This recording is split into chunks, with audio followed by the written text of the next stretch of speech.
Hello and welcome to Happy Foot, Sad Foot, your LAFC gateway drug, and the only LAFC podcast that is recorded exclusively in Pepsi Plaza. I'm Travis Helwig. I'm Vince LaRosa. And I'm Darren Miller. Welcome to our preview episode of LAFC's MLS match versus the Colorado Rapids on Saturday, June 29th at 7:30 p.m. at BMO Stadium. You can watch it on MLS Season Pass on Apple TV Plus, and we'll be live streaming our post-game call-in show 10 minutes after the final whistle at youtube.com/@HappyFootSadFoot. Later in the show, the return of the only returning champion that we actively root against, Rapids sporting director Fran Taylor, and of course, we'll cover all the storylines for this week's match and make some bets. But first, one guy said we didn't ease into things enough on our first episode, and we've been overcompensating so much since that now people dislike it a lot. It's time for Listener Mandated Banter. Do people really not like it anymore? I don't know.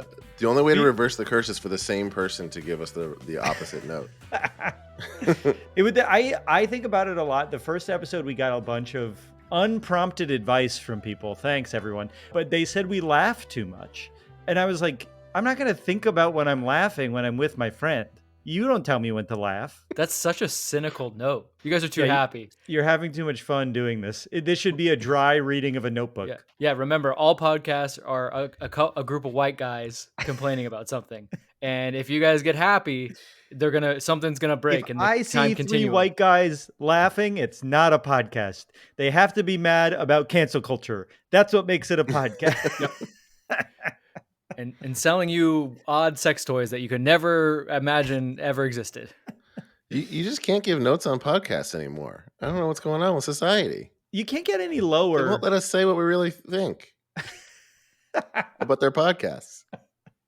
You can't cancel culture against people commenting on the podcast we make specifically. You can make fun of anything else, just not this one. That was a very complex bit. Thank you. I've sort of alluded to this with you guys, but I'm going to say it live on the podcast for the first time. I think I'm going to go to the final of the Euros. Oh my God. I got an opportunity to go to Copenhagen for cheap, and it was while this was happening. No, but I said, how long is wait, what if I was like, what the fuck? What do you mean? You're like, oh, shit. It looked like Denmark the whole time. Copenhagen is in Europe, and it's the Europe. I'm also glad that you threw cheap in there, because I was about to say you're not dispelling the idea at all that we don't make copious amounts of cash from this podcast. Well, I'll say, so my friend was going to Copenhagen with his wife. They got access to some house, like some nice house that they're staying in. His wife is now going and has to work in like Canada or something. So he was going alone, and he was like, do you want to come hang out in Copenhagen? You don't have to pay. You just hang out. And I was like, sure, I'll come live in Copenhagen for a bit for free. That sounds fun. And I looked up how long the flight is, and it's about an hour to Berlin. And I was like, I guess I'll go. So the thing I am spending money on is to go to Bergen or whatever. Berghain? Berghain, that's what it is. Wait in line for 5 hours to get turned away by a 60-year-old man. Do it. But so I am going to spend money to go. I haven't bought my ticket yet. I'm going to wait for the prices to drop. Is that good? Is that smart? Are you talking about your flight, or your ticket to the game? No, ticket to the game. I feel like once people know who's in it, the prices are going to go up, aren't they? Oh, I think that's true. Semifinals is a good time to buy, I feel like. Wait until Germany gets knocked out by Spain. Yes. Oh, yeah. Good call. If Germany gets in, I'm fucked. I shouldn't go. That's absolutely true. And you're not allowed. It's not for you. Yeah. Everyone else who has tickets who isn't from Germany. I don't know, man. Germany's really good at excluding people too. They are, but one place historically good. You might want to be where you couldn't get in, but you could just have a great late night is Berlin. Like Berlin's fucking nuts. Yeah, that would be kind of fun. Actually, have you ever been? I've never been. I've never been, but all the travel shows that I see is just like, oh, this is basically one big disco sex dungeon. Because they were so repressed during the wall years that they had to let it all out, and they've gone nuts. And they're like, yeah, we don't start until 1 a.m. And you're like, oh, okay, I don't know how I'm going to make it work. They're like, well, we have a lot of drugs too. You're like, okay, well, we'll be good. We'll be okay. So you may never see me again, is what I'm going to say. I'm going to end up dead in a dungeon. Please don't do that. Having Would be great if you could not some die. Old German man. Why did it have to be that? Feel free to do that. Just don't die from it. I feel like, I don't know. I feel like when you're there, you got to just go for it, you know? So I will say I'm going to try to figure out something we can record while I'm there for the podcast. I will make content while I'm there to make it worth it. But yeah. Ask You gotta Germans make how many LAFC players they can name. You can even give them, be like, historically. Yes. Like Gareth Bale, you're like, okay, we're good. Now one more. No, they'll be like Landon Donovan, David Beckham. Yeah, David Beckham. Oh, God. It would be funny to ask them, like, how many MLS teams can you name? I think that would be fun. We'll figure it out. We'll make with that. Regardless, I'm going to be wearing an LAFC jersey at the Euro final. Oh my God. Someone's going to post about you. You're like, what's this guy doing here? Why is he here? All right. LAFC in the wild. That's what I wanted to tell you guys live on the air. So I love it. I'm satisfied with that banter. Yeah. It was about soccer. You guys can't be mad this time. I would call about it having sex with an old man. By the way, Copenhagen in the summer sounds amazing. I know nothing about Denmark or Germany. I'm like speed running. Well, I wanted it kind to of say works. speed running. You know, they say don't visit Copenhagen without a condom on. Well, actually, it did kind of work. Have you guys heard what raw dogging is now? With on the flight where yeah. What's that? It's by the way, it's only men, because only we would be dumb enough to do this. It's basically getting on a flight and eschewing all forms of entertainment and just staring at the flight map. So no headphones, no nothing, and just being that's like, what's raw dogging. That's raw dogging. And then people are like, I made it 7 hours raw dogging the flight. I love that. Okay. I can't believe I meant to say speed run and I said raw dog. I actually can't believe that. All right, start the show. It doesn't matter anymore. Okay. I tried so hard to not get off topic at the time. All right. You know what time it is, listeners?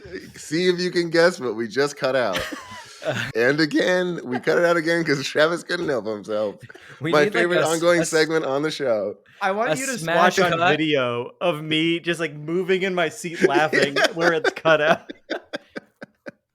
If you're new to the show, we like to call ourselves an LAFC gateway drug. And if that's the case, Travis is the drug dealer. I'm the guy becoming an addict every week in real time. And Vince is an actual soccer expert who provides useful information instead of dumb metaphors. That being said, dumb metaphors are an important part of storytelling, and stories are an important part of soccer besides the soccer. You're not interested in trying shrooms because a chemist explained how they work. You're interested in shrooms because your friend told you about the time he sat in a chair and stared at a shoe cabinet for 8 hours, and now he understands that everything is connected, and love literally is exactly all you need. And as a more casual LAFC user, I want to soak up all the analysis, roster moves, rumors, and memes that I miss between matches. So every week, my friend Travis, the human LAFC crazy wall, catches me up on the most important storylines beneath the surface of LAFC's next match, so we can all enjoy it so much more in a segment we call Storylines.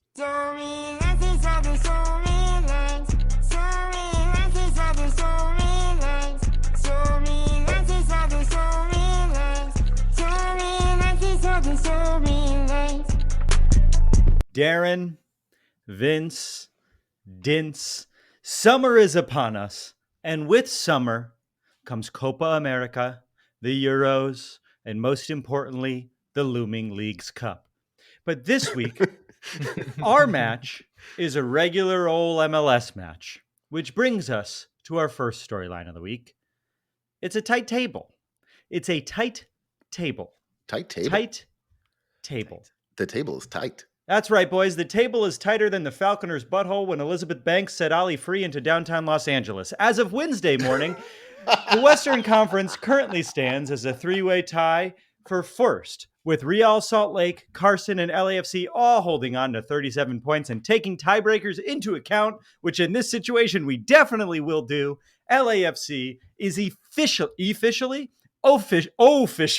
in first place. That's the version of official that's electronic. Yeah, if you looked up the standings online, that's how it works. It's official. Officially. This doesn't run on gas.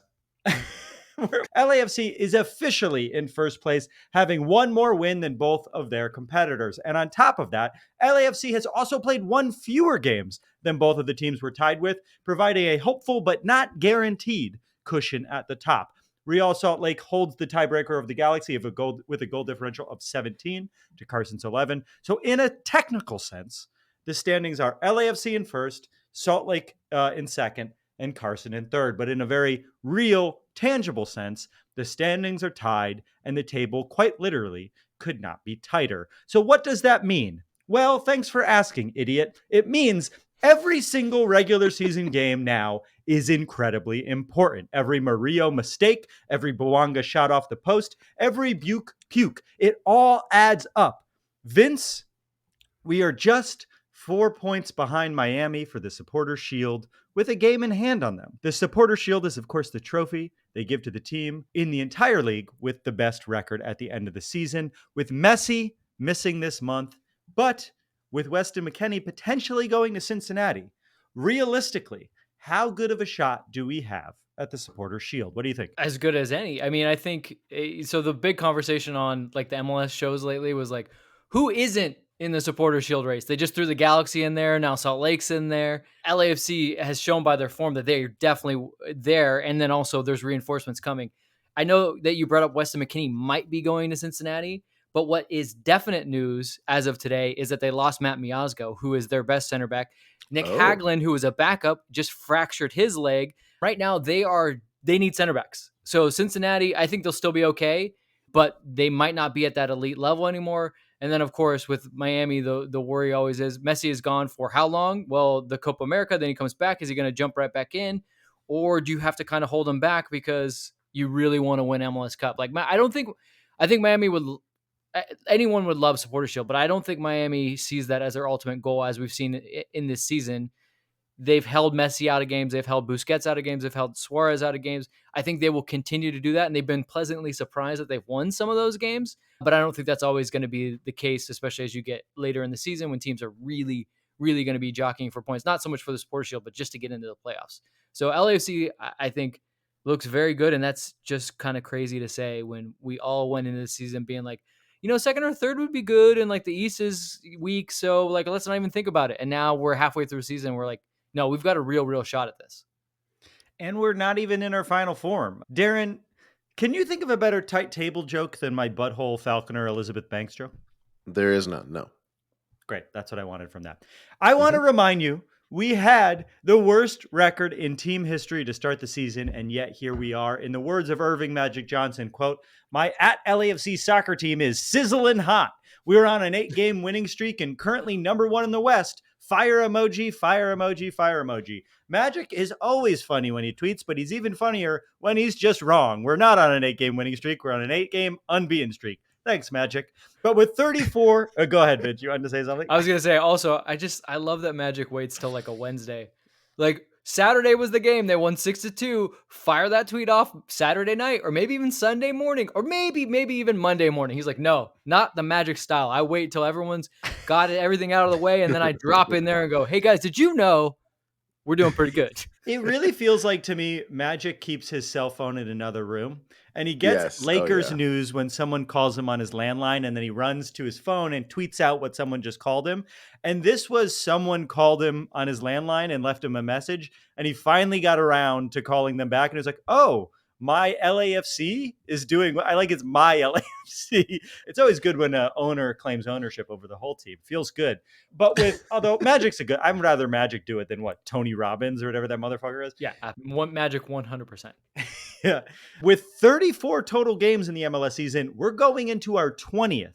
And the team, like Magic says, is sizzling hot like a fajita from Chili's. But it's officially time to look at the roster in earnest and ask our second storyline in the match, which is this: just what will the summer transfer window look like? July 18th, just a few weeks from now, the window officially opens, allowing the team to sign players who are actively under contract in another country. Sure, we have Giroud coming in, but it also means it's unsubstantiated rumor season, baby. But unfortunately, it also means we could be losing a player like, say, Matty Bogusz, and it would be happening fairly soon. But let's go back to unsubstantiated rumor season because that's more fun. LAFCX, a Twitter account no one is ever upset at, tweeted that there are rumors connecting LAFC to 25-year-old Scottish central midfielder Mark Leonard from Brighton. LAFCX also tweeted that Rony, a 29-year-old Brazilian center forward from Palmeiras, is connected to the club. On top of those two random Twitter rumors, which usually just turn out to be an agent using MLS to get more leverage from whatever club they're actually negotiating with. That's what everyone should know, that all those tweets almost always are. So just know they're just using the name of Los Angeles to get money, usually, unless you see it from multiple sources. On top of those 2 random Twitter rumors, we have seen 2 other interesting developments this week. Our old friend Stipe Buke, who we never doubted. I never doubted Stipe Buke. And who I believe holds the record for most MLS goals of all time, I believe. I saw that somewhere. He posted a photo of himself working out in LAFC training gear. Could just be a photo, but he posted it. On top of that, Mamadou Fall, who had quite the Mamadou Fall from grace for us last season, tweeted a goodbye to Barcelona, who everyone thought he was going to sign with long-term. Maybe he didn't tweet it. He might have posted on Instagram. I'm sure we're just hours away from a Mario Gonzalez sighting at the Beverly Center. Vince, our roster is pretty thin at the moment. What gaps do you think the team will look to fill this transfer window? Will we use that third DP slot? Can we even use that? Is it a misnomer that we're talking about that? Has the Vela ship sailed? I see he's in Rome. Where do you imagine, as we gear up for the transfer window, which is always fun to prepare for, what should we look out for? Do you really think the roster's thin? I think we have fewer players than most teams, for sure. I think our roster's good, but if we get injured, I would say it would be thin. Sure, and who in MLS doesn't have worries if they get injured, right? Like what MLS team, like most MLS teams, they have basically a top 15. They have 15 players where they say, absolutely, we want to have these. And I think LAFC has at least a top 14. So maybe you could add an extra player. Here's what I would say. The reason I think that is when they hand out the cards with the rosters on it, one team has a bunch of players and we have half of them every single game. Yeah, sure. And I love to laugh about that too, but I would love for somebody to tell me at least one thing about most of those players that go off the list on there, like from the other team. You don't know anything about them. You just see it and you go like, classic LAFC fan, they have something I want, which is fine. Yeah, it's fine. Exactly. I get it. I don't think that they're actually that thin. I think that anything that happens would be kind of icing on the cake. I do think that they can add a third DP because the rumors are, and they're more than rumors, that the rules will change. We're going to decouple DPs from the U22s. That hasn't officially come down yet. So until it does, no, you can't say for sure LAFC can add a third DP. To touch on Carlos Vela, absolutely not coming back. I don't even know when he would be fit to play anywhere. He might as well just continue to tour the world and enjoy his retirement, which is kind of sad because you would love a player of his caliber to be able to celebrate him in the way that he deserves. Let's go to Stipe Buke. Stipe Buke, wearing an LAFC shirt, looked like he was wearing shorts, though, of the team that he had been playing for. I couldn't verify that for sure because the photo was tough. Yeah, it could have just been laundry day, too. Team got promoted. Team now says, we don't have the money to pay the price that you guys initially kind of thought. It's a negotiation tactic, and there's a long period in which they can figure that out. He played very well for them, so I think there's a very good chance that he did play well for them. Yeah, I never doubted him. Yeah, he started slowly but played well for them and was an important part of things. So I think it's a very real chance that he stays with them. It makes sense, a young player, as they just get promoted because he'll probably be on less wages in case they go back down, and they can keep him, maybe get back up again. Mamadou Fall, love Mamadou. Mamadou is going nowhere for the foreseeable future. And by that, I mean he's going to be in the rehab room for a very long time. He just had surgery on a ligament in his ankle, and the return time on that is about 6 months. So he can't play for Cincinnati then, is what you're saying? No, he cannot play for Cincinnati. And I think everyone's assuming that Barcelona was going to trigger that. I think it was like 4 million was what was rumored, and that seems like a slam dunk. But then when he gets a long-term injury, it's like, no, we're just, it's not worth the chance. So I don't think even if he stays here, he's going to play here this season. And then Mario Gonzalez, I don't have much about. He did not have quite the same time as Stipe Buke there in Spain, but I've heard rumors that the incentives that it would take, like as in games played, goals scored, were at a low level to where it basically is like, even though they did not get promoted, there's a very real chance that he'll stay there in Spain. And that's one of the things that like I try to tell people a lot of times, like when these players go, it's not only because maybe they didn't work out quite the way LAFC thought they would. Like I think Stipe, LAFC was like, yeah, okay, first season, you had some rough patches, but we saw some things that we really like about you. But maybe he said, well, I miss home.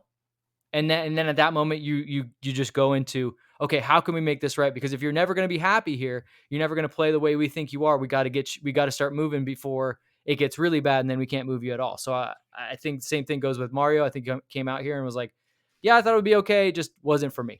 Yeah. And I think players will goes into a lot of that. What did I not touch on? I guess players that we could get like No, where do you think they'll be looking roster wise? Where do you think they're going to try to shore up? I think someone has to go out to get someone in, and not just Stipe Biuk. I'm specifically saying Matty Bogusz. If Matty Bogusz leaves, I could see a player like the player from Brighton coming. Although I will say Brighton sells very well and for very large fees, so generally that would put you out. That would put them out of MLS realm. Although this is a player that hasn't really played for Brighton, he's been playing in lower divisions. Yeah, I just think that it has to be somebody like Bogusz going out. Or look, Christian Oliveira could have a great Copa America. He could be also, if the right price comes in for him, he could go out. But I just like the Ronnie rumor makes no sense. So you want another so you got Giroud, you maybe still have Bogusz, you've got Kamara, and you want another older guy that's like probably going to be on high wages. That, as you said, Travis, seems like an agent just trying to stir up some rumors. But yeah, I really don't, unless there's an injury, which knock on wood, like Cincinnati's been dealing with it. I just don't see a lot of need for a lot of movement. Like you have 3 starting caliber fullbacks. You have 3 to 4 starting caliber center backs. Like your midfield with Giroud showing up is now going to include Bogusz. Bogusz can go into the front line if needed. Oliveira's been playing great. Bouanga, like I don't know where you're going to fit guys in and get the playing time that you think that they need. Darren, Stipe Biuk, Mamadou Fall, Mario Gonzalez, fuck, marry, kill. Best question ever. Let's see. I know my answer immediately. I think fuck Mamadou Fall, marry Stipe Biuk, kill Mario Gonzalez. Interesting. I flipped fucking marry. I would marry Mamadou Fall and fuck Stipe Biuk. I think Mamadou Fall seems like a better partner. I think Stipe Biuk, because he's sensitive. He's more sensitive. He's more chill. Mamadou Fall is a little bit more like unpredictable. Vince, I'm not touching it. Somebody wants a job in soccer. Before all that can happen, we still have a game to get to this week. Before an even bigger game the following week, which brings us to our final storyline of the match, which is this. Can a game against the team in 4th place be a trap game? Heading into Saturday, the Colorado Rapids are 4th in the West, just 4 points behind LAFC. Before the season started, there were lots of rumors about Colorado finally getting their shit together, but there was a rough start to the season. People thought that might not be happening, but it seems like it's finally the case, and they've found their form. But looming just behind our match with Colorado is a very important game at the Rose Bowl, El Tráfico against the Galaxy, which could decide who is in first place going into the home stretch of the season. Now, Colorado has a lot to prove. They want to prove that they can beat us. I am a little bit nervous that we might be looking past them to a different team. Maybe that's just me. I would hope maybe the players don't feel the way that I feel, but they could potentially underestimate a team that has been looking really good. Darren, you talked to Fran Taylor, your old high school teammate and sporting director of the Rapids. What can you tell us about how good the Rapids are this season? Or did you guys just reminisce about your glory days, about how you like what everyone in Boston has to say all the time? Mostly we talked about how everyone from Boston and in Boston is always right. Mm-hmm. I mean, I think we just got we got his perspective, and Vince was there too. We got his perspective and his point of view and how he approaches looking at their team, and he comes off as very intelligent, and it seems like they know what they're doing, and what they're doing is happening on purpose, and maybe that wasn't always the case. So they seem to be in good form. They seem to be like all on board. It's what he's gonna say. He's not gonna say anything different, but it seems like they're all kind of on the same page over there. It was funny talking to him last year compared to this year, I imagine, because last year they were in dead last, and this year they're good. And last year he was like, kind of trust us. We're gonna figure it out. And then he did. He did a good job. He did a great job.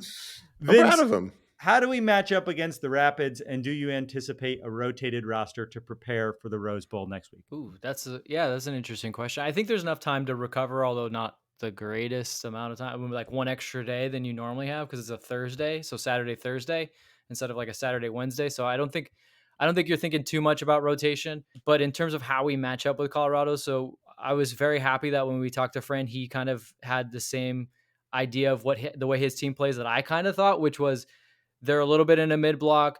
They'll press a little bit, but not overly. And really, they're just kind of, I don't want to say just sitting in, but they are sitting they're lying in wait to trap you. And they want to get on the ball and they want to run in transition because they have guys like Cole Bassett, Jordy Mihalovic, who work well physically and can get up the field very quickly once they turn the ball over. So for LAFC, I think, and we talked a little bit about this after the San Jose game, like that was a good kind of dress rehearsal to play Colorado because they really controlled the game. I think you're going to have to control the game to even a higher level because they're going to give you a much bigger challenge physically and energy wise than San Jose will give you. They're going to really chase balls. They're going to pressure you. And so LAFC has to make sure that they're not turning over the ball in bad situations and they're being smart in their buildup, because if they are not, Colorado is going to win balls and they're going to get forward. And then they're also going to get chances to draw fouls. That was another thing that Fran talked about. They are very, very good on set pieces. Probably one of the best in the league. LAFC has gotten better recently at defending them, but you just don't take that chance. But I think the biggest thing is Colorado's not won in LA. So it's going to be interesting. For some teams, that's like, oh, that's a challenge. We'll be the team that does it. And for some teams, it's like, there's just something about this place that has a force field around it, and we can't see the break it. They hate the low altitude. It's that sea level altitude. Yeah. It's the proximity of the stadium to the city center. They hate it. they can't understand. It's the existence of a city center. You could take public transportation here? No. Wait a second. I will say public transportation. That also struck me a lot with Vince, that last thing that Vince said. That stuck out to me a lot too. I was surprised how he talked about how purposeful their game plan was of drawing fouls in the box or just drawing fouls for set pieces and getting behind the defense and just getting you to foul them and making you make mistakes in that particular way. I was surprised to hear that. Yeah, you always assume that that's like players being wily, but of course there's a game plan behind it. We do the same thing. Right. Well, those are our storylines for this week's match against Colorado. When we come back, Fran Taylor, a man who professionally evaluates soccer talent, explains to Darren why he threw all of his away before high school.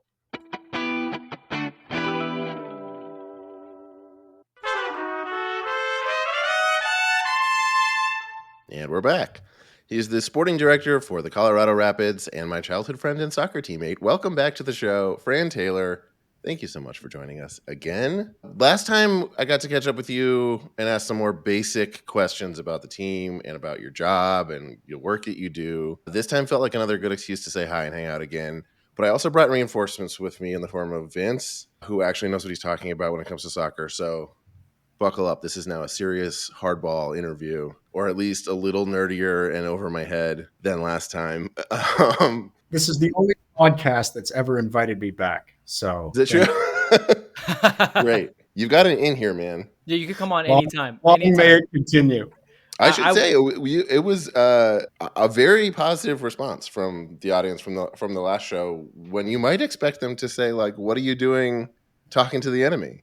Yeah, well, that's because followed that interview up with a 4-0 drubbing of our guys. So there's lots of good feelings going around. Listen, you brought it up. I didn't bring it up. I'll return the favor and say that since then, you've handed us one of our few losses this season. We're in a very different situation, both teams at this point, than last season. You guys have made a lot of changes, and the results are different as well. You've put a great season together the first part of the season. We're now facing each other both in like very good form, I would say. When you look back on just that, maybe a year now, like what do you feel like sticks out to you as maybe the thing that has changed and is like the most on purpose, where you're like, this is what we were planning to do and it worked exactly the way we thought it was going to work? And there's a lot of ways to answer that question. I think there's a confidence in the whole club now, right? And like that comes gradually. I think our game against you guys was a big turning point,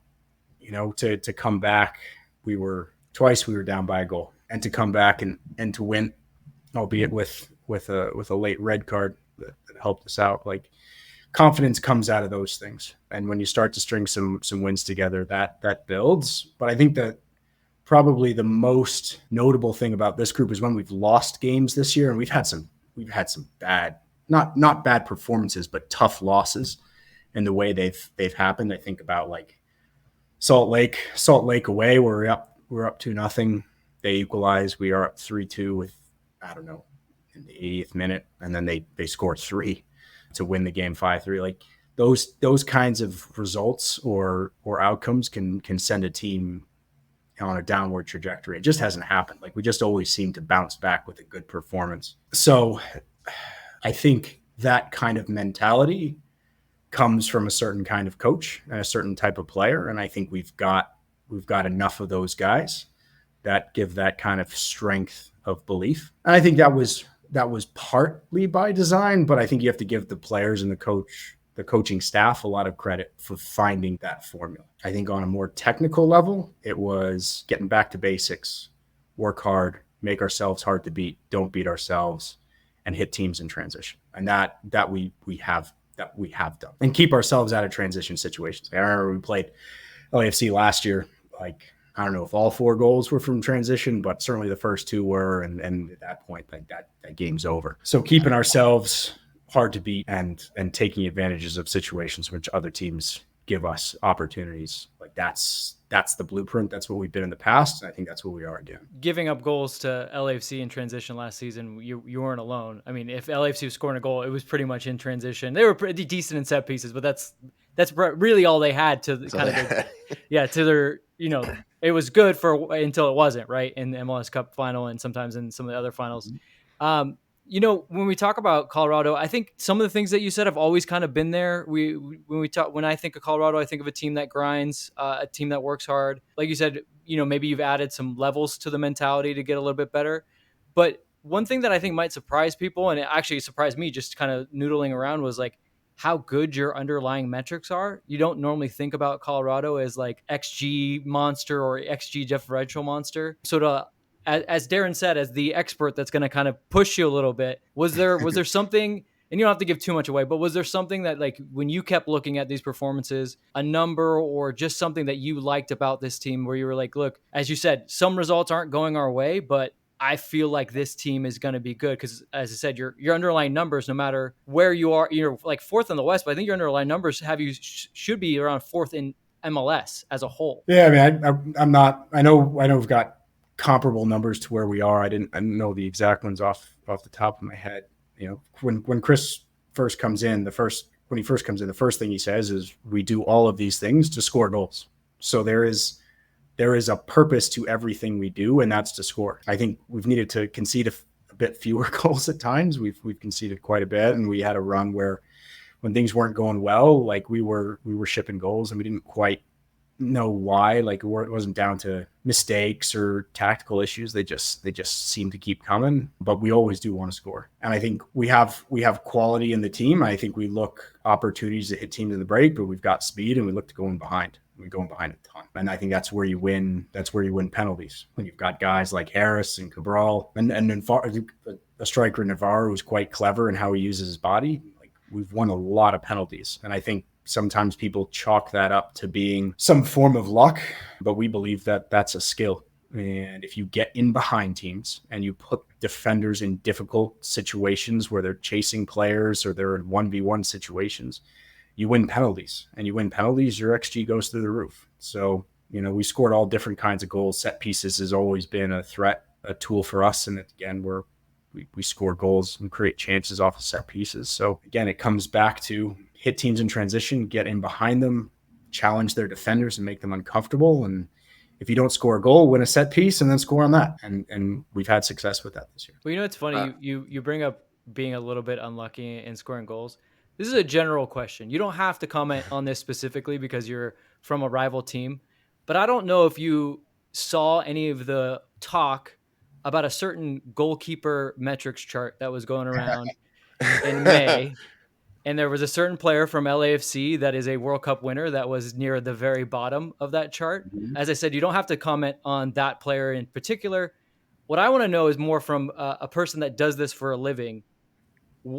Because I tried to give the guys, Darren and Travis, like a very kind of simple explanation of what the kind of added metric of, the expected goals with, post shot kind of expected goals. Expected goals versus the actual. Adds to it and how it does tell some of the story. But from your perspective, like how do you judge those types of things? Because goalkeeping still seems to be, I don't know, it's just not something that we all seem to be able to break down as easy as some of the other stuff that's come to us. I'm very glad you asked that question, because we've had a goalkeeper that's, come under a little bit. And I'm not sure that he's aware of this stuff, but there's been some people in the media that have pointed out this stat that his underlying goalkeeping metrics aren't great. And I would say, like, have any of those people that have chirped about things like that actually looked at how predictive that stat is on future performance? It's just not. Certainly in samples of, 15 games.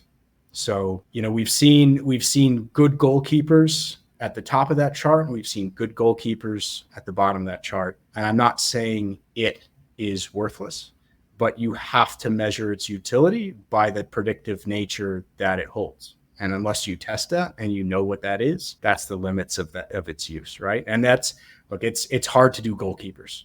It's a low sample category. You're talking about, limited number of opportunities.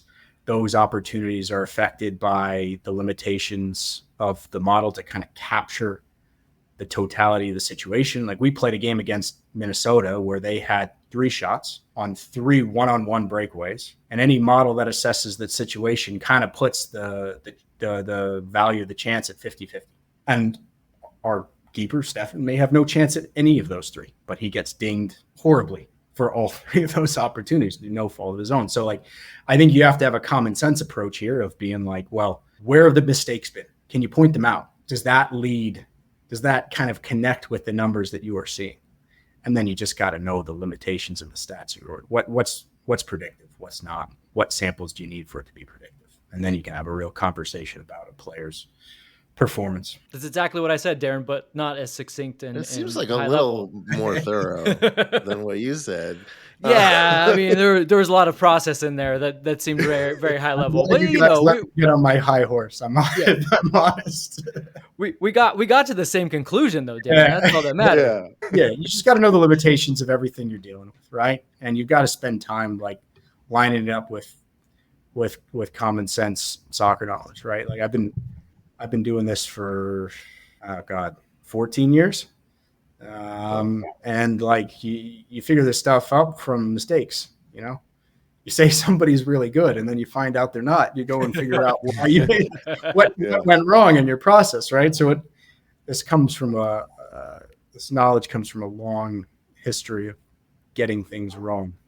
Well, is there a through line to that point? Like, is there a through line that you've noticed for when you kind of feel like now's the time to kind of trust your eyes over the numbers and now's the time to kind of trust the numbers over your eyes?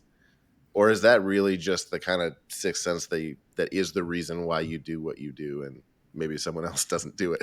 Yeah, I mean, look, so my background's at a company called StatDNA, and I spent a lot of time watching video and looking at the metrics that we were creating simultaneously and making sure that the metrics, like, if there's something that you're categorizing as good, well, it better be a good thing, something that you value in a game. And the weighting of those good actions needed to be appropriate as well. And then handling for limitations in sample size and things like that, right? Like, if you have a pass that creates half a goal's worth of value, you probably don't want to give a player an insane amount of credit for it, right? Because there's probably an element of luck involved. It could be a very good pass. It could be just a long ball that squirts through, right? So you have to calibrate things right. And so I always like to know very intimately the metrics I'm working with. So it helps to have built some. I don't know, man. It seems like a lot of work. It seems really hard.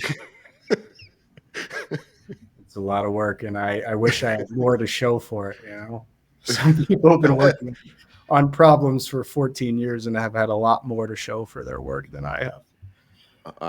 Well, not from where I'm standing, but. And I don't know, 14 years, that's the genesis of all this. Like, you've seen a lot of things come and go. You've seen the models get better or just be tossed out altogether. You've seen the rise and fall of, in a lot of ways, have you kind of, if you could look back and the way you kind of seen some of the metrics be used for good and bad, has it kind of lined up with kind of the way the game's being played? I think where my mind's going is like transition has become such a thing.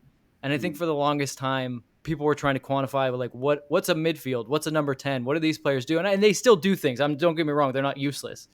But I think a lot of what kind of the work has boiled down to is like get the ball as close to goal as quickly as possible and shoot. So have you seen kind of has the data kind of like what came first, the data or the play? I think people who see soccer effortlessly, right? They understand this without numbers. I think there are people in the world of soccer that really can dissect the game without the use of data, and they revolutionize the game. And then there are people like myself that need a little bit of a leg up, and you can come away with some pearls of wisdom by finding, hey, look, the teams that transition most in MLS seem to be the most consistently successful.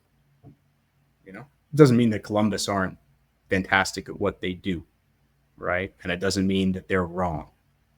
But, there's something to hitting teams when they're disorganized. And that's something that a lot of clubs over, Europe and Asia and South America all do. I wonder, this is way more broad, but like, is there like a style of play that just as a fan, like forget the baggage, forget allegiances, forget your job, just as a fan of the game, is there sort of a philosophy or a style of play that you would say you enjoy watching more than others? Or is it sort of an inescapable thing where like you have to see the data behind it and you're really just, anytime you watch, you're watching for like what will be most successful based on all of your expertise? And I don't want to say there's a right or wrong path, right? Like people are innovating all the time, and there are different contexts in which teams compete. So I think you have to be good in the context in which you are in, right? Yeah, that makes sense. You need a coherent style of play for the situation that you are in.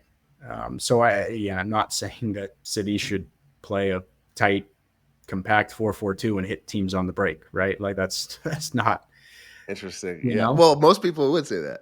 Well, but like they are the most expensive assembled squad in the world, or if not the most expensive, second most expensive, right? So like they've got to be successful in the context that they are in, right? They generally have the best players. They should play a way that has synergies with that, right? It's different if you're the Colorado Rapids in a league full of parity and we're not, so the biggest spenders in our competition, right? It doesn't mean we're the underdogs. It doesn't mean that we don't feel like we can win games through dominating the ball, but I think there needs to be some element of pragmatism in the way we play. But look, we do see a lot of the ball the way we play. We are not just going direct, playing against the ball all the time. Like we do value having it, right? But I do think there's a pragmatism in the way we approach having the ball. Is that something that maybe people don't understand about Chris? Obviously coming from a Red Bull system, and a lot of people, obviously he goes to Toronto. That's just probably not really his fault. He just kind of shows up and is trying to do something with pieces that don't really fit. But did that surprise you at all that Chris is like not that he was able to play in this way, but that this is what he wanted? Like, did you think he was possibly going to come in and be more of a Red Bull style, or these conversations that go really deep, and that's how you guys are kind of profiling out the players you're picking? He set us straight really quick in one of his first interviews, right? He said there's no one Red Bull style, right? You've got different guys. You've got Jesse Marsh. You've got Marco Rosa. You've got different disciples out of this organization, right? There are similarities, right? They want to play with energy. They want to play from a structure. They want to play forward and search for the middle of the field. They, different coaches from that tree will have different tolerances of risk, right? Some don't ever want to have the ball and some want to dominate it. So that was very quickly. We made the same mistake, and he set us straight really quickly. And that's something, to be honest, we didn't want to play without the ball. We play at altitude. We feel like that is an advantage for us. We feel like we can tire teams out the more that we have it and move it from side to side and put the opposition in certain situations, which fatigues them. So it was something we wanted, but like, again, there's no one Red Bull's philosophy style. Did you see the clip of Columbus training for the altitude of CONCACAF Champions League with all the gas masks? They oxygen masks, and they're riding their bikes. They all got the runs for the game, so it ended up being kind of a moot point. But I'm wondering, like, is that what teams should be doing for Colorado, or is this like how intense it can be? I think the altitude in I forget where they were playing for the finals, but like it's even way more than Colorado, right? Yeah, might have been Mexico City. Pachuca? What was it? I don't know. But yeah, I mean, I don't know. I don't know the right way to deal with it. Some teams seem to run out of steam. Sometimes we seem to run out of steam in the 60th minute. Like it's hard to tell. Like and when we look at kind of our relative competitive advantage that comes at home, we see that the Dallas teams, or sorry, the Texas teams seem to have more of a home field advantage than we do. So it's not, I think teams do fear it, and I think teams do come to altitude and they try to set up in more conservative ways, and that has advantages for us. But points home versus away, we seem to win games on the road. And one of the reasons altitude kind of travels with you, at least we believe it does. You know, where you see the best distance runners, they train at altitude and then they go run the marathon at sea level, right? And so if you are bringing some of your benefits of being at home on the road, for sure, you're going to have less of a competitive home field advantage. But there is some element of advantage that we have. Oh, I know that firsthand. When I was a teenager, we went and played at Air Force. And it was like a long tournament where we were out there for, I want to say 3 weeks. And so the first couple of games, it was just devastating. And when you're like 15, you're thinking you're dying because you don't understand. You're bulletproof already. And what's going on here? By the time the end of the tournament came and we went pretty far in the tournament, you know, we were acclimating. And then I just remember coming home though, and then playing games back in Southern California and being like, I'm Superman. Like I could run for we could play 2-3 games. Like, let's keep going. So to your point, like it's definitely something that you kind of benefit from both sides, but to kind of touch on what Darren said, I don't think anyone's figured it out because some people say like, go there a long time in advance, try to acclimate. Like my soccer team did. Some people say you just got to get in and out. I think you either live there or you don't. And that's just the end of the story. Yeah. We have some theories about it. I don't know how much conviction we have about them. I'm not going to share. Imagine you're not going to tell us all those theories. We wouldn't understand it anyways. We saw those masks on those Columbus guys and had no idea what was going on. Teams have different approaches, right? Some teams try to go in and out. Some teams come in an extra 2 days to adapt. And I don't have a ton of confidence that either of those strategies are right. Is there a player in the MLS that you feel like is kind of the profile that, like when you played, is kind of like, yeah, that's what I was going for? Me? That's like the, oh man, yeah, not like who you're a big fan of, but like that's like the fully realized version of who I was trying to be as a player. Your avatar, Duncan McGuire. That's who I was trying to be. It's all I could do. Yeah, I see that. All I could do was run in behind, check, set, spin, get in behind. Yeah, he's really good. When you find out you're shit with the ball, and you can't take guys on 1v1, get him behind him and shoot right away. And I'm not saying Duncan McGuire shit on the ball. I was shit on the ball. Right. Yeah, fully realized first. Yeah. But more importantly, what was Darren like? We need to know. Darren hides like his aptitude at playing. We have no idea. Like he tries to play the fool in a lot of these things. So we need to know like what was Darren's avatar. So I need to MLS player. Yeah, from now on when I picture Darren talking to me about a game, I need to like see this MLS player's face. Oh man, I can't remember what. I mean, we're talking about what? That's a long time ago. 12, 14 years old. Darren then throw out some of the attributes that who cherry picks. Darren was the best soccer player of his age group in our town until the age of 14. I don't know about that. Until the age of 14. You say 14? 12. That's pretty generous. That's 12. Pretty generous. Yeah. And then he became a DH on the baseball team. Yeah. I think that we played 2 sports together. That's true. Then what's Darren's avatar for baseball? DH has got to be easy to pick. What DH was he like? That's pretty easy. I don't want to get mean here. I stopped playing soccer because I got out of shape. I got fat. Oh, so you're Move On. Oh yeah, that's a good. Yeah, I know you. I know you guys would know. A little more mobile than Mo. Okay. Yeah, I wasn't like fat. Hey, I was just like Mo not played out going to be effective in a sport. Prince Fielder? Prince Fielder. Oh, Whoa. that's nice. Not Cecil. Prince. Not yet. Thank you, Fran. Well, I was gonna say Mo played out here for a little bit in Southern California. He was a little bit lighter on his feet than people remember. I don't know. Yeah, in baseball, I was like kind of big enough to make it seem like I was gonna try to hit for power, and then I would just hit like opposite field singles. Oh, And that was my whole thing. I was a lefty hitter, so then they put a shift on, so I'd be like, okay, I'll just poke it over there, which is sort of similar. I feel like in soccer, the same way that you adjusted for your weaknesses. I was like, I'm not going to be running around here, so I'm going to cherry pick, and I'm going to make sure I stay on side, and then hopefully I'll get the ball and turn and shoot quickly. Our coach Joe Campagna was desperate to get him in and find more ways to get him in the lineup. So trialed him in the outfield a couple of times, and then that's back. You're going to be a DH, my friend. Yeah, that's right. That's right. Hey, everybody loves to hit anyways. No one wants to be in the field. Yeah, I mean, I preferred it. But that's what happens when you're not so good. I'm gonna find out. One day, Darren. I'm gonna find out like how you played soccer, and we're gonna put together the avatar, the MLS avatar. For the same reasons, I really loved playing indoor soccer and like sevens. That's probably the same transition was happening around like when the field got to be full size, and I was like, uh-oh. That's a big field.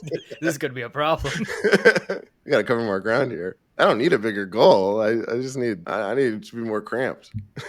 It's an interesting time with the window opening and a person in your position, and I'm always surprised to hear because I'm like I'll talk to people like I'll talk to a John Thornton around this time and be like, man, you must be busy, and a lot of times he'll say, actually, you'd be surprised, and so I am always surprised at like how busy and what's going on in this moment. So like.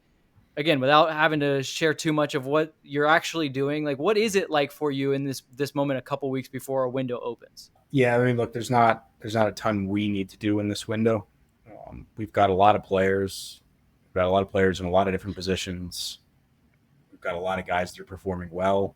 We've got a good group dynamic. So there's an element of, hey, let's keep the guys that we have in the building. And look, if there's a real opportunity, we might do something. We've done the work in advance. So this can end up being a very chill time until somebody throws a wrench in something and all of a sudden you're scrambling, right? There are just too many. Like I'd love to say we've got a list of 20 players that we've got deals ready to go with on all of them. So if tomorrow we sell a player, like we're ready to replace them. The guys that we feel like are at risk to go, we have some fail safes. But generally, if you sell a player, the best option could be, hey, get somebody who knows the league in the door for immediate bit of stability, and then you work on your succession planning in the winter when it's easier to do business. The summer window, it stinks. It's hard. Like we've got 8 league games after League's Cup. So assuming somebody is in the door on July 17th when the window opens, you've got 9 games with them. And that's, without having integrated them. And then they've got a 4-month off season. So you can get guys who are playing 8 games in the first 8 months they're under contract with you. So it's not exactly like a great time to be going and shopping, because you're gonna have a hard time convincing a lot of young players to come to MLS in this window. So we like to do a lot of our business in the winter. You get them into preseason, you get them acclimatized to altitude, you get them into the philosophy and the identity of the group. Like there are tons of benefits, but European clubs come and grab your players generally in the summer. Trusty one in the summer, Vines one in the summer. Like that's when the European clubs they want players in for their preseason, and so that can be a challenge to deal with. And so sometimes the best thing is, hey, get somebody in who's mid-season, knows the league, adapted, and keep it simple. So you're catching some Copa America while you're in town, right? Yeah, we've got Miguel Navarro playing for Venezuela. So Miguel, Oh, awesome. we loaned him to Tijeras in the winter, and he's had a great year. Bang on starter for one of the best teams in the Argentinian league, and he's playing Copa Libertadores, and he's bang on starter for the national team. Now he's in a major tournament, so want to go check in on him. And so it's a good opportunity to see a fantastic game in a fantastic stadium, and the player that we're really happy is doing very, very well. That'll be fun. I was going to ask you if you have any non-U.S. teams that you're supporting, but I think that answers it pretty well. Got a player in Canada too, so Oh yeah, okay. love those teams to make some decent runs. Well, thank you for hanging out again. For anybody who is more interested and hasn't caught the first interview that when we had Fran on, and I think we got a chance to talk more about like the role in general and what it's like being in that role and sort of the day-to-day of it all and more of kind of high-level stuff. We'll link in the show notes to that episode. It was, I think, a great interview. You should check that out. Thank you for joining us again. We'll meet again soon, I'm sure. I'm sure this is always fun, guys. All right. Take care. All right, see you. And we're back. It's time for a segment called Bet It and Forget It. Bet it and forget it. Every week, we end the show with a bet for this week's game. We make an outlandish prediction, something that almost definitely will not happen, but could. Each week, we all put up $5. If no one hits, the money rolls over to the next week, and eventually, by the time someone's weird prediction comes true, they might win a good chunk of change. And for the second time this season, they have. And they is me. I am they. I may not be him, but I am they. And I have won. My prize is that I've become Pert Hapley. Darren, are you ready to claim your prize? How I much am. How much do we have to send, Darren? We each send Darren $30. Sir Darren Miller of Burbank, that hurts. California, do you accept thou reward of 60 American dollars? I do. It is my great honor to now bestow onto you the Bet It and Forget It ceremonial Venmo. Hast thou Venmo been received? Aye. Apple Watch, you fuck. Our bet pool for this week is now $15. Do we need to go over what bets cashed? Should we even say it? Darren, what cashed Mine last was week? also a great thing that happened. Yes, that's true. Kai Kamara became second all-time in MLS goals, while Landon Donovan was on TV getting hair transplants because he can't Which get we're goal fine transplants. Getting hair fine transplants is fine. But if you happen to go on TV while you're in the middle of the procedure and your hair That's looks the silly, thing. it's okay to say that No. his hair looks silly. Yeah. My prediction was that there'd be some controversy with Ollie. There was not. Well, I have a bet this week that I'm very confident in. I'm very confident in it. You really want to win $15, huh? I really want to win $15. And it's this. You will have 2 goals from any combination of Dueñas, Ordaz, Musto, and Angel. Of those 4 players, we will see 2 goals in the game against Colorado. You're not going to include Martinez? Yeah, is he even playing? Martinez? No, Martinez isn't like Martinez is back on good. He's I off was the gonna- injury list. I was to say I'd give you Martinez because you're not getting 2 goals from. Okay, Martinez, but Martinez isn't. Sure, I'll take the $15. Okay. All right. I'm very confident. Yes. It's Musto season, baby. No, I wish. If Tommy Musto scores 2 goals, Well, no, 2 goals in combination. no, it's but not two- I'm just yeah. I'm just trying to get really wild here. If he scores 2 goals or is a part of a goal period, you have to pay for my Euro ticket. yeah. That's the signature Musto brace, baby. I'll buy your drug testing equipment for Berlin. Oh, they Must- just give him out there. Must 2 is what they'll call him because he scores. Oh 2 yeah, goals. must too. Must oh, too. you got to do it now, Tommy. Oh God. Tommy, are you listening? We need you. Actually, no. This Here's thing what I'll from do. Hawaii. Tommy must If too. he does, I will buy you that 3rd jersey, the rumored 3rd jersey that Oh, yeah, everyone's yeah, talking yeah. about, and it will say must 2 on the back. To me, must 2. I love you, Tommy Musto. Don't know anything about you. You're from Hawaii. You're my favorite player. Can't wait till you Hawaii. ask LAFC, like, can we get an LAFC person? They go, how do you feel talking to Tommy Musto? And we're like, Give him a full episode. I want to Real? know everything about him. We'll give him a full 90. We'll get the whole story. we're like, well, thanks. We really love talking to an 18, 19-year-old. It's gonna Yeah. be great for this show. He actively is like, I don't want to talk to those late 30s men. He probably would be like, we'd be like, well, we're too cool for you. He's like, actually, you guys kind of scare me. You're weird. Yeah. Yeah. Why you talk about me so much? Talk about Angel's hair more. Anyone else got a bet? Yeah, I got a bet. My bet is that there will be at least one PK attempt from each team and that LAFC will win. The game, not the PK. Yes, the game. That's just that particular bet. I don't feel comfortable winning that bet if LAFC loses the match. So I just had to add that. Okay. Mine will be, and it's like it's got to be together. Atuesta scores, but also manages not to get a yellow card. That could fuck my whole bet because that's a great bet. he seems to love getting some yellow cards for no reason. But so he's got to score and not get the yellow card. Yeah. He actually almost scored. He got like a shot off on the last match that I was like, have we ever even seen that? Yeah, he got forward, and that was like, he was probably like, what am I doing out over here? I'm not supposed to be this Do I forward. shoot this? Yeah. Where's Boanga? Did he? Well, we shall see. That's our show. Our theme music is done by the insane team of James Valentine from Maroon 5, Nate Walcott from Bright Eyes, and Louis Palmer from jazz musician fame.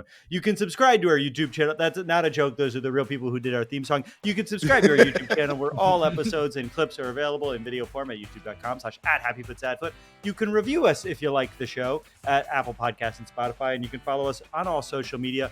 If you made it this far in the episode and you like it, you want us to keep making it, you can give us $5 at patreon.com/HappyFootSadFoot, where you also get access to a bunch of exclusive stuff. If you can't afford that, or you just don't like it enough, but you like it enough to tell a friend, tell a friend. We want to keep this community growing, and that's been really fun to watch. Any support really goes a long way to keeping this show going and the community growing. And also, we have merch available at happyfootsadfootpod.com. Thanks again, and we'll see you at BMO, baby. I love you. Bye. I love you. Bye. Vince? Do I have to say that's sports? That's sports, maybe, or Vince? That's sports. Just say something. Just say anything. Oh, bye. Vince? No, say one. Say one of the things, or come up with a new catchphrase. We're right now. Oh, a new catchphrase. That's a good rule, Vince. You have to say something that passes as a catchphrase of some sort. Every time. You know what's funny is I think if you just yell "Boanga," it sounds like a catchphrase. Okay. Like Yeah, if you it's don't like know. Cowabunga. Yeah. I love you. Cutting all this Bye.